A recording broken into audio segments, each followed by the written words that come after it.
from the Salvation Army National Headquarters, this is the Fight for Good podcast.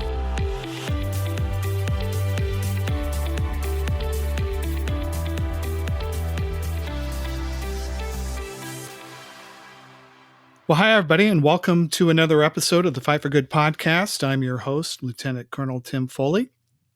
Here with me today is our War Cry editorial director, Mr. Jeff McDonald. Greetings. I have a quote that might be apropos to our conversation.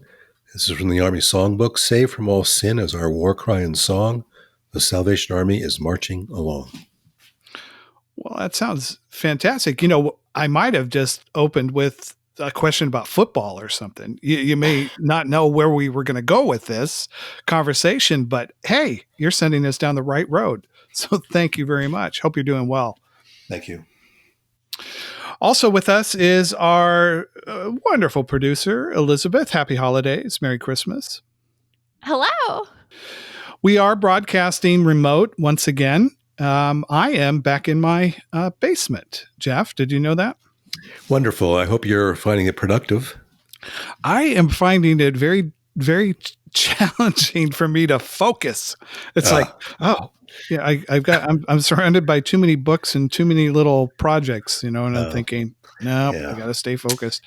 Well, our building is going through a lot of different things. We have the COVID remote thing happening, but we also have some remodeling happening to our entire floor.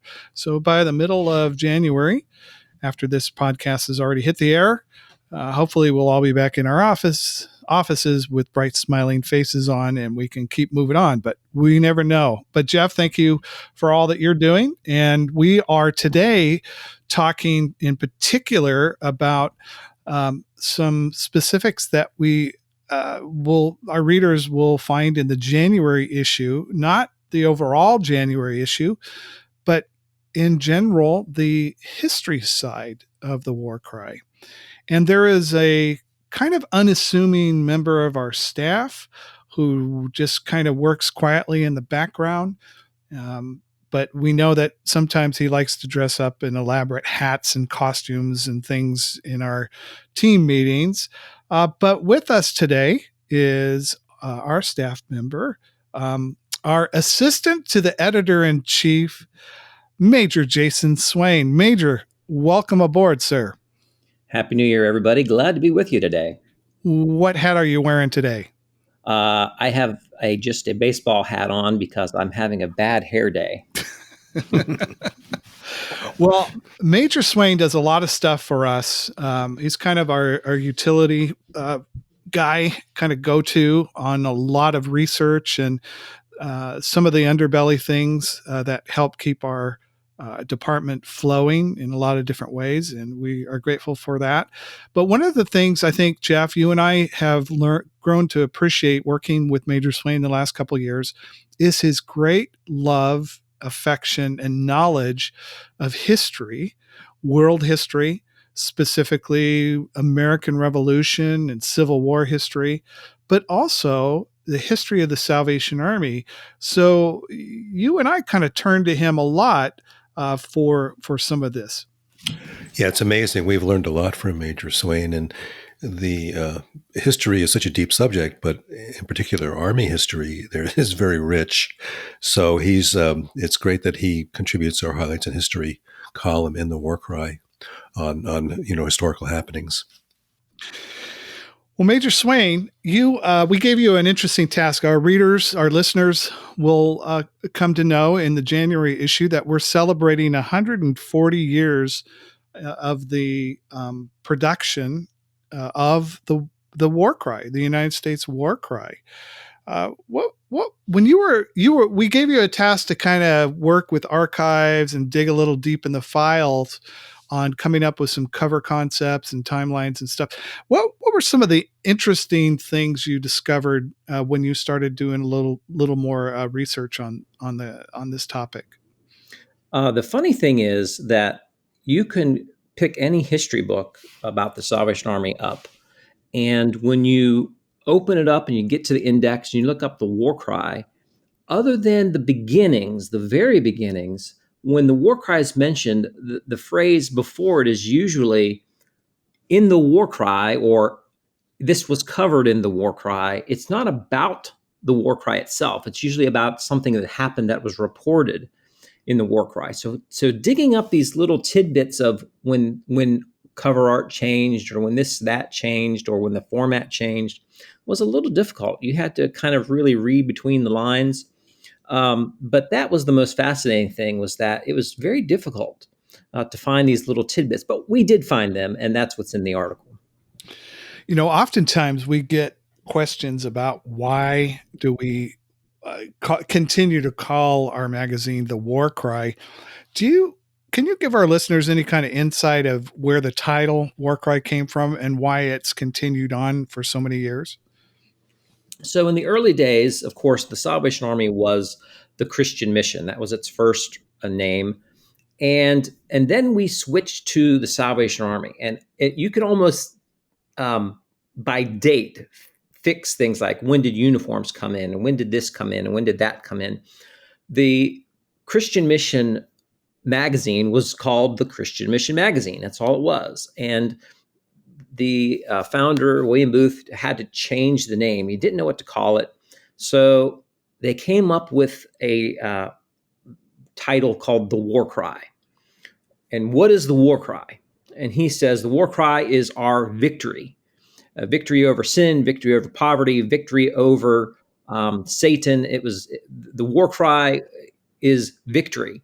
And if you look up War Cry in the dictionary or online, you'll find that they'll call it a battle cry, or they'll call it something that was shouted. We know several throughout history. The Scots shouted this great war cries, battle cries before they fought the English. The soldiers during the Revolution used to say "Huzzah" before they went off to fight the English or whoever. And we know in American history during the Civil War, the Confederates had what they called the rebel yell. These were battle cries. And so what was the Salvation Army battle cry? And it was victory. And that was where he came up with it. But it's stuck. Now, across the world, the Salvation Army magazine isn't always called the War Cry because it doesn't always translate. So it's called different things in different countries, but it's close enough. In some Asian countries, it's just called the Salvation Army magazine because that's the best translation. But most of the time, it's called the War Cry. Major, when we're running quite a few some representative covers of previous War Cries over the decades in a January issue, and one thing that struck me was the quality of some of these early editions. Did you find that in your research?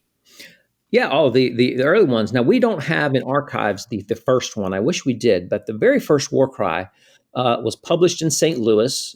George Scott Railton, who was the commander of the United States at the time, published the very first American War Cry in January 15th, 1881 in St. Louis. He only made 100 copies, more like he only had the money to make 100 copies.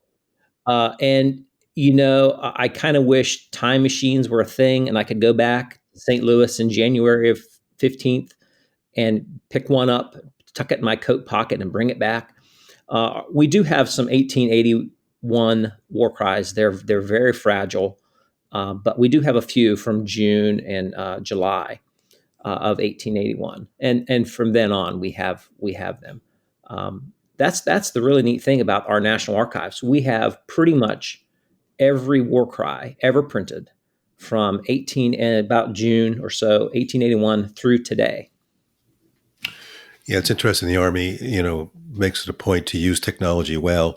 And in those early days of publishing, certainly the Army sees that opportunity through, graphics and newspaper format, et cetera, to disseminate this information. And, Colonel, I think about people, the power of the written word. I know in this day and age, there's different learning styles, kinetic, audio, but still the written word has power. And the War Cry, I think, has a rich history of that.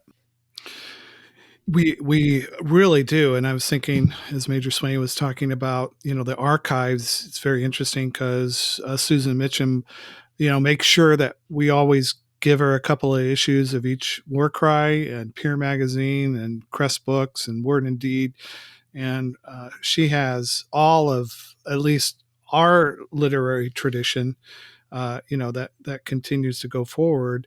And as Major Swain was talking, I was thinking about, the worldwide component too of the War Cry, how this magazine, not just the magazine that we publish here in the United States, but I believe there's probably about 45 or 50 different countries or different publications of the War Cry worldwide. But we're committed to the written word. I personally, I've benefited from the written word. I wouldn't be here today if it wasn't for the salvation story written out, not preached, not, spoken, but written. And Jeff, there's always a small percentage of us that come to faith to Christ through the written word. And we know that our magazine continues to have that effect for a lot of people every year.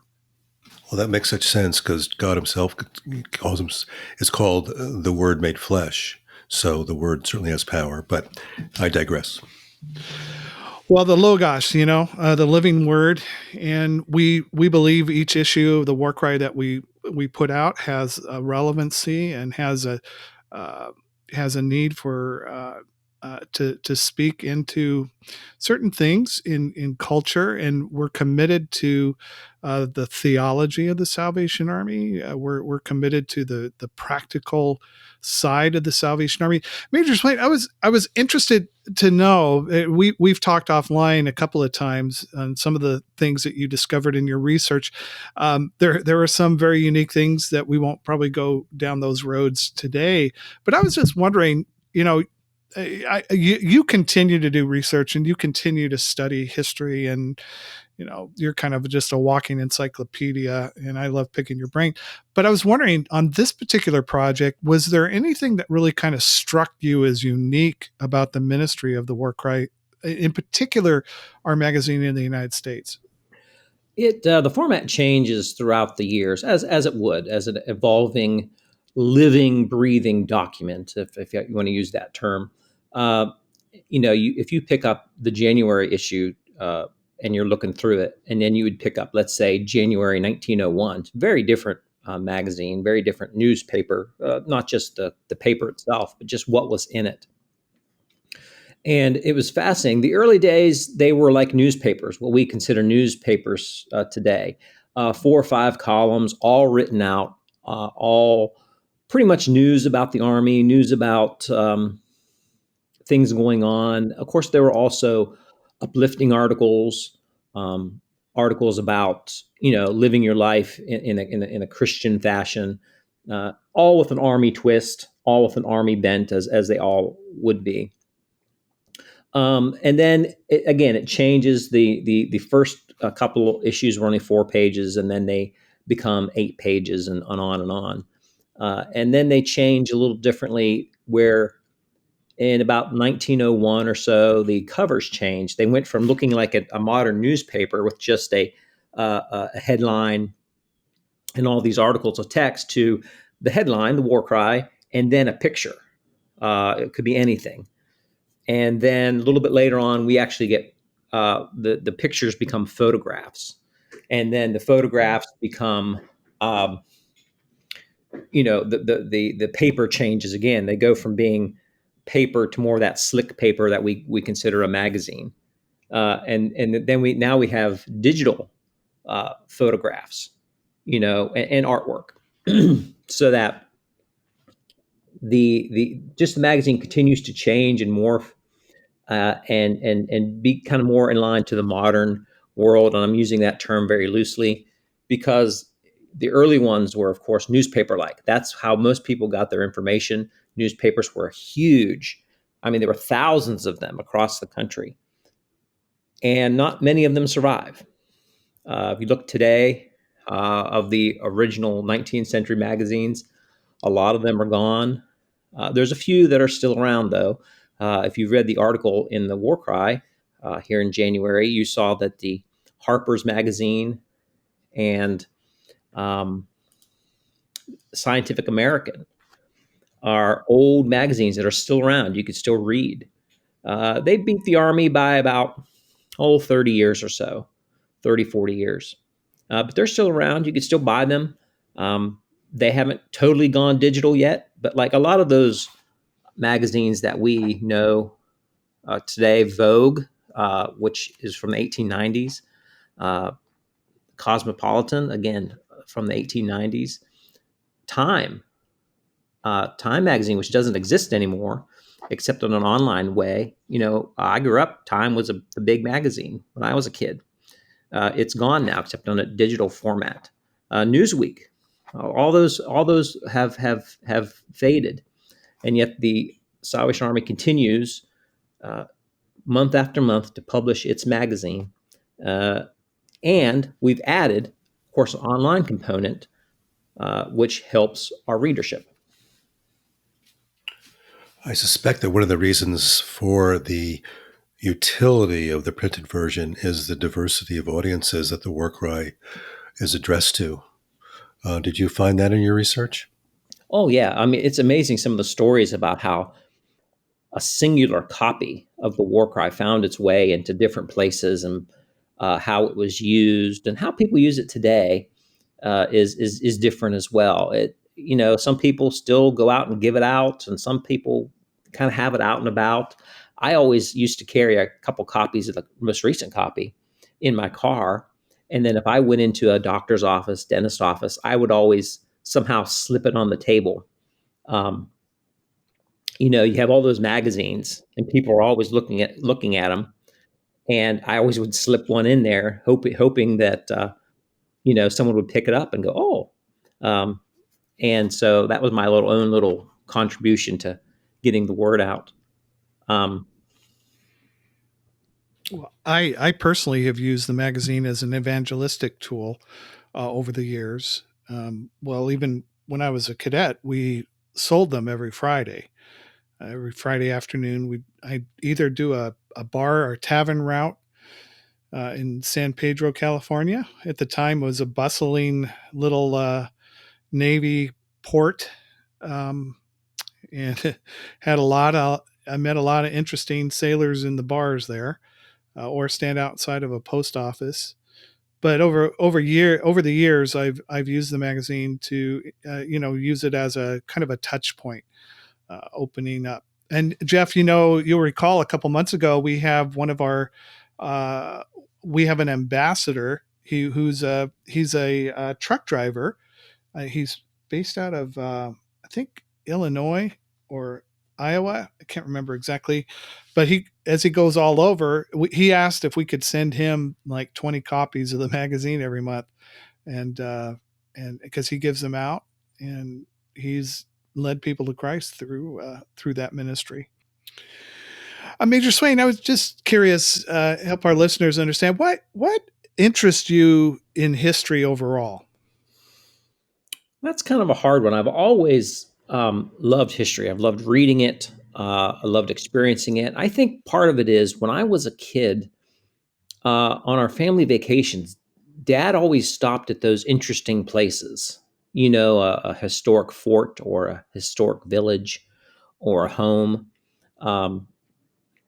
And I just always loved going there and learning. I think it really involves me learning things. I love to learn things, and I get interested in things. And I also had some really good teachers in high school and college who were passionate about history when you take those history classes. And they were just always fun to learn about things. And you can learn the superficial, of course, but then you start digging deeper and you realize that history is all about people. Yeah, it's about events and it's about battles and things like that. But history is lived by people. And, these were real people. They were not demigods or false stories. These were real people living in their times. And they had good days. They had bad days. They had days that they were not too proud of, I'm sure. And they were days that they were just exultant whatever was going on. And the difficulty of life back then also intrigues me. I can't survive without going to the store and buying a loaf of bread. Well, back in that, a long time ago, you had to bake your own, and it was very difficult to live. I like what David McCullough says, who's a well-known U.S. historian. He says, back then was not simpler times; it was just different. And we are the real softies today. We have very easy lives compared to people 100 years ago, 200 years ago. And so that's what draws me to it. And the fact that it's just interesting to learn about, a different time, a different place, a different people. So that's what draws me to it. I'm still learning. I'm always reading, always looking at something new.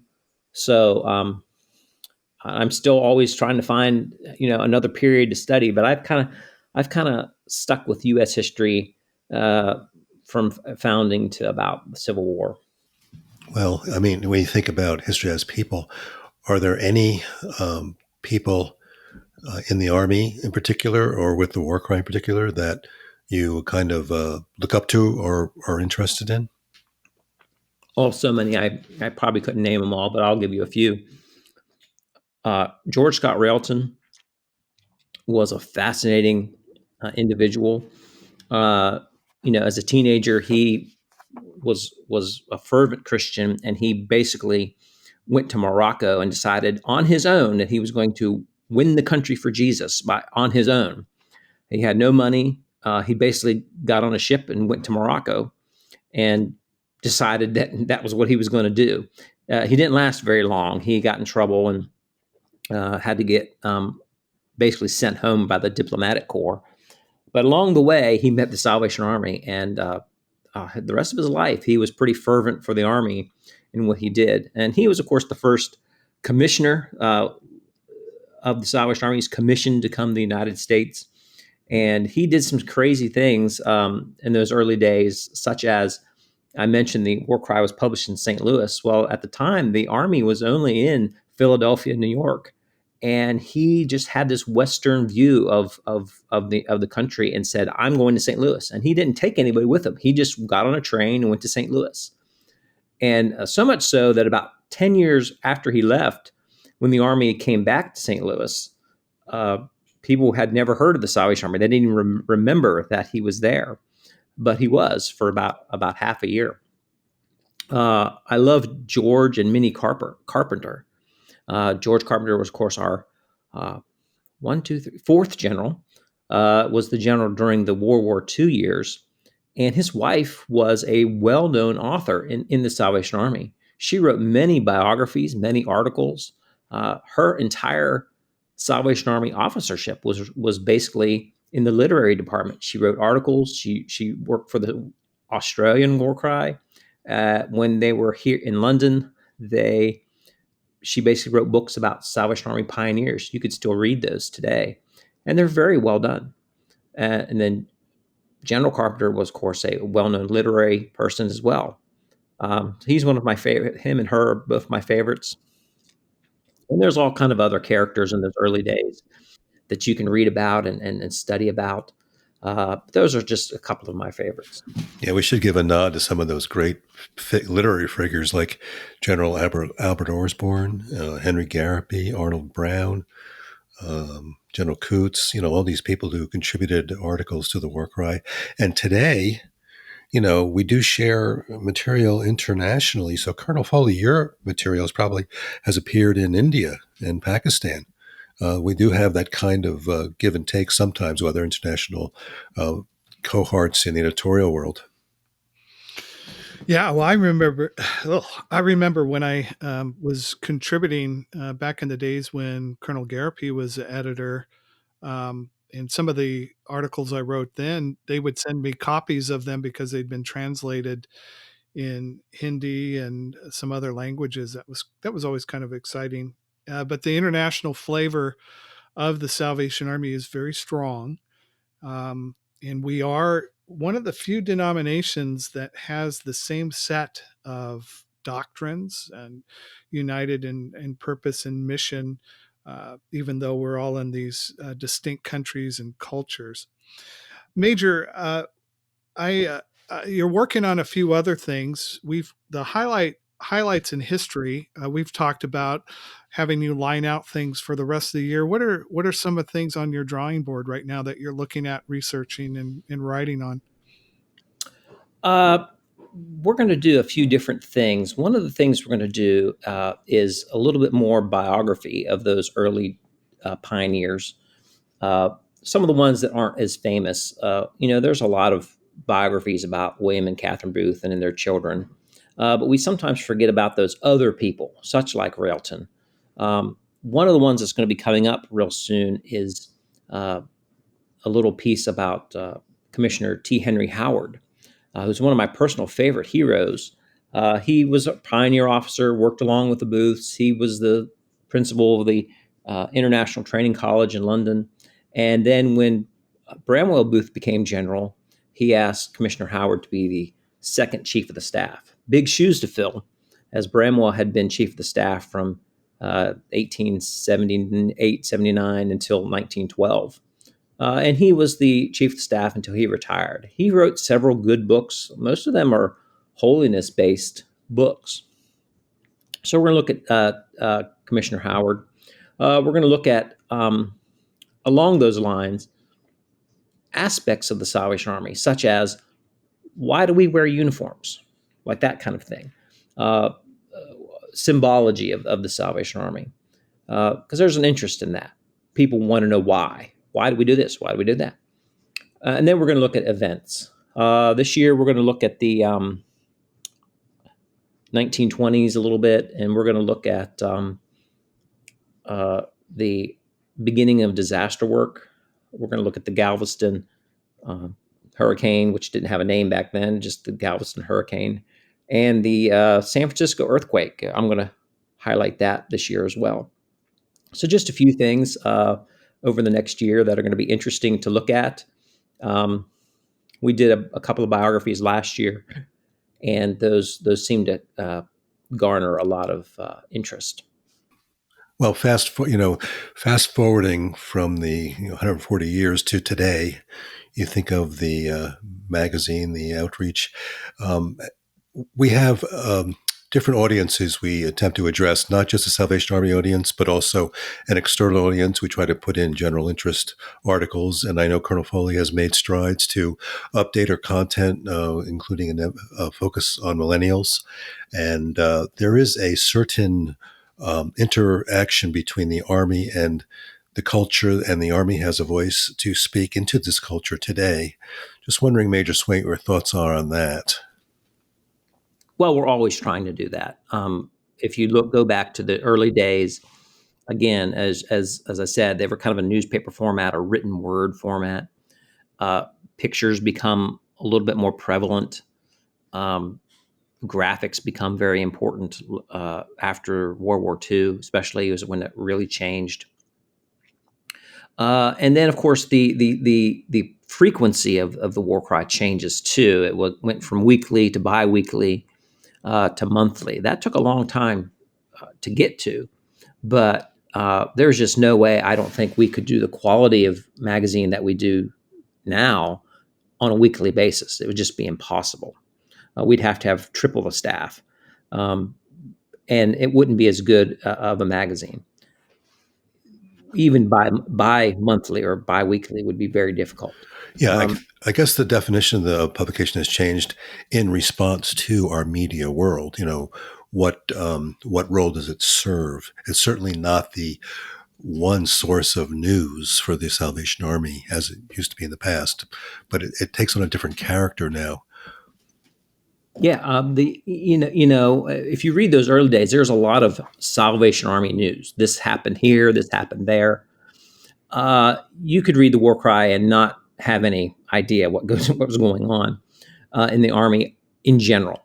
That has changed in the U.S. And that has changed across the world. In most countries, they produced the War Cry, and they produced another magazine. It has various names in Canada and in the UK. They call it The Salvationist. That's filled with news about the Salvation Army, about what went on in this corps or that center and this center. And I love reading them both. You just learn so much about the Salvation Army in that country. Here in America, we couldn't quite do that because we have 4 different territories. And so it'd be hard to do a singular national magazine about, all the things that go on in the territory. So when national headquarters took over publication of the War Cry in 1970, the territories were encouraged to do their own local newspaper or newsletter. So in the South, they have the Southern Spirit. In the West, they have New Frontier, and such and so on. So there's Army news out there. If you're interested in it, you can find it in those magazines, those publications. We focus on national issues, on national ideas, on more evangelical things, Bible study, spiritual formation, news, big news, and of course our highlights in history and all these other things. So you're not going to find specific Army news, but you are going to find, the Army message almost on every page. Major Swain, you started a new thing, probably, I think it was last year or so. We called it influencers, but then Jeff and I discovered that the word influencer isn't what we think it is. It's kind of interesting. So you've changed the title of that. Tell our listeners a little bit about what's happening there. Yeah, we decided to change the title from influencers. It's now going to be called Profiles, which is more in line of what it is. Profiles of interesting people in the Salvation Army, advisory board members, employees, officers, staff members at NHQ, those kind of things. And what we do is we ask them 10 questions. The questions vary and they're different. Some people have longer answers. Some people have shorter answers. And then we always have one fun question at the end. Last year's question was pineapple on pizza, yes or no? This year, it's what is your favorite dessert? So look for those answers. We've had a couple of really good what is your favorite dessert answers so far, and we'll see how the rest of the year rolls around. So look for that. It's just one page, easy read, but you'll find some interesting, modern Salvation Army personalities on that page. It's kind of overwhelming to think about all the detail work that has gone into the War Cry over the decades by, craftsmen, artists, writers, etc., and how important it is to be accurate in our reporting. Like the joke with Arnold Brown, the headline read, Arnold Brown elected God, bless the general, just because there was a comma in the wrong place. It should have been, of course, Arnold Brown elected general, God bless. I'm sure there must have been some pretty interesting, hilarious things that you discovered, Major, that probably wouldn't translate very well in our era right now in your research on the work of the 140th issue. Oh yeah, things that were today would be totally culturally insensitive. Or if I can say this, downright racist, not intending to be, but just were, compared to the modern eye. There are also funny little tidbits. I shared one with you, Colonel, that I still thought is funny, and that was pretty much a little advertisement that said, if you haven't ordered War Cry, why not? And a list has been shared with corps and centers that did not order a War Cry. And how come you haven't ordered your War Cry? So it's pretty much a shame list, as what I called it. And it was right in the middle of the magazine. Yeah, and we're not going to resurrect that. No. feature. But I just thought it was. That's why I shared it with you on that particular day. Just thought it was funny that they would, at the time, thought that that was a good thing to do. But that was the early Army. They did that. They called people out on things that we wouldn't dare do today. But there was those kind of things. And if you look at those early issues and you see things that were off color or like I said, just a racist or what we'd consider racist or strange, it was their time. They didn't see an issue with that. And there's a lot of things in history that are like that, not just the Salvation Army, but that you could take a modern lens to it and you say, oh, that was terrible. But if you look at it from the perspective of at the time and how their worldviews were, you kind of understand it a little bit. Such a good point. Revisionist history can be dangerous. It's easy to pass judgment on the cultural norms of a past decade or day. Yeah, we talk about that quite a bit, especially in recent times. Those of us that are amateur historians, I consider Major Swain not an amateur. He's a lot deeper, but I've always been interested in what has gone on before and understanding the context. And in my previous life, where I was teaching Old Testament at the training college for cadets for about 8 years out west, constant was like context is king, especially when it comes to history. And that's kind of, again, something that you're emphasizing, Major, correct, as you're researching and you're writing about history. Yes, totally. I mean, you have to know the times that they lived in. You have to know their mentality. Discipline was pretty tight back in those days, not just publicly, but in the Salvation Army itself. I mean, you could be thrown out for so many different things, and the expectations were so high for just the regular field officer, let alone staff officers or those in leadership. The founders were ascetics. They were a little bit fervent. They were a little bit strange to our views, but they had very specific views of what this disciplined movement needs to be. And so while it has changed a lot, we are still fairly highly disciplined as compared to some others. I mean, as a Salvation Army officer, I can get a phone call and say, on this date and this time, report to this job or this appointment. And I have to say, yes, sir. And off I go, pack up my stuff, and I leave. That's discipline. And it's the same back then, but back then they did it in 3 months. I couldn't imagine just going somewhere and knowing that you're only going to be there 3 or 4 months. But that's the way they did it. They moved people around a lot, trying to build a local esprit de corps, we would call it today, where you're not dependent on the officer, you're dependent on yourself. And so that's another aspect of history that about the Salvation Army history that I love, is these early days where, officers were every 3 months were moving, and basically packing up the few belongings they had, and off they went on a train or on a bus, or very rarely a car. And off they went. They went to the next town, and they were there for 3 months or 4 months. And then they went somewhere else, and they went somewhere else. And so you see these early lists of where people were. And sometimes they're hard to comprehend. You see February through June, or February through May, and then May through June. And, and sometimes they were only there for a couple of weeks, especially in the bigger cities. So, discipline back then was pretty tight. And so that's why you can kind of understand reading some of these shame lists or these lists of things that were happening, and some of the specific details that they would share were to keep that discipline in check.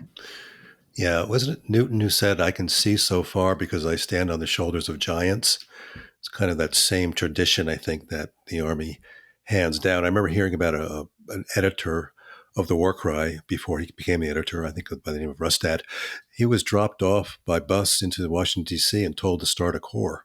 And that was it. He didn't have any funding or any other leads. So, yeah, it was a tough duty. Oh, yeah. That was my favorite one. Is a particular one was at a public meeting.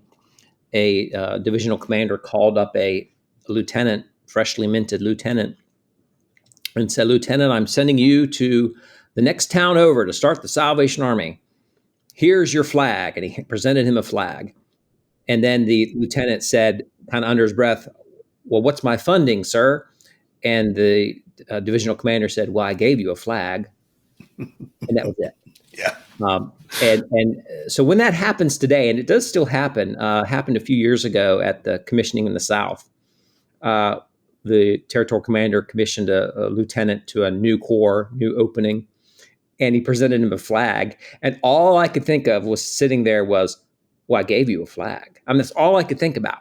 Go do it. And that was how they were, though. They would just send them off to the next town or village on the train and say, go start it. Here, go do it. That still happens today. Not as much here in this country, but in places like Zimbabwe and Kenya especially, they'll just send people to the next town or village and say, go. And next thing you know, there's a Salvation Army there. They might be meeting under a tree or might be meeting under a pavilion or a tent, but they start off. And our national commander was the territorial commander there for a number of years. And we'll tell stories about, these large parades, and a contingent would go by with their name on a placard, and he would not really remember that there was a corps there. So he would ask, "Do we have a corps in this town?" And usually the answer was, "What we do now." I mean, it's just one of those things. Well, it's kind of a pioneering spirit, isn't it? And we're happy to be part of that with the War Cry. One of the things I appreciate from your research in writing the article for January, Major Swain, is, the focus on enduring themes and insight and inspiration and information about the Army that the magazine has kind of published, over the decades. So that research is no doubt very fascinating. Well, we've always included the steps of salvation, the ABCs of salvation, or the 1, 2, 3, 4, whatever. And we are, for all intents and purposes, a evangelical movement and an evangelical paper. I can't think of one issue where you will not see the name of Jesus or the references to him. We are a definitely Christian magazine. We're not, the Salvation Army magazine, and we are, but I'm saying we're not. It's not all about the Salvation Army. Any Salvation Army for the past 20 years, War Cry has been about, evangelical work, how to live a better life, how to live this life, or the Bible studies that we've included, or in recent months, the spiritual formation areas. Even highlights to history. They have a reason for being in there. We have a living and breathing movement. It's always changing, always expanding, sometimes contracting, and we are part of that. Like I said, what drew me to history was the people, and we are now, we're living history today. In 20 years, 30 years, they're going to look back at 2020. And now 2021, and they're going to say, "How did you live through all that?" And we're going to be able to say, "Well, this is what I did," or "This is what I didn't do." Well, Major, we really appreciate all the things that you do for us at National Publications, quietly, with great diligence, and your steady spirit is greatly appreciated. Thanks for sharing a few tidbits with us today, and pulling back the covers a little bit so we could see and talk a little bit about some of the things you do and the history of the Salvation Army. Well, I really appreciated being here. It was fun to write this article. I hope people will read it and enjoy it, and of course, comment on it. I'd be glad to hear if I made a mistake, which is possible. But like I said, it was fun to write, and I look forward to this coming year with the profiles pages, the highlights in history pages that are coming up over the next couple of months. And I'm always looking for new topics. If you'd like to learn something, send us a note, and if it's something that I could answer quickly, I'll be glad to do that. If it's something that I think would be an interesting article, I'll definitely put it on my list. Well, whenever there's mistakes made, it's always Jeff McDonald's fault. So don't not worry. Today. I haven't made one today yet, I don't think. Thanks again, Major, for joining us. Well, that's going to end this episode of the Fight for Good podcast. Be sure to subscribe to Fight for Good wherever you listen to your podcasts at. And don't forget to follow us at the War Cry, thewarcry.org, and Peer Magazine, peermag.org on Facebook, Instagram, and Twitter. Until next time, this has been the Fight for Good podcast. Bye for now. Subscribe to Fight for Good wherever you listen to podcasts.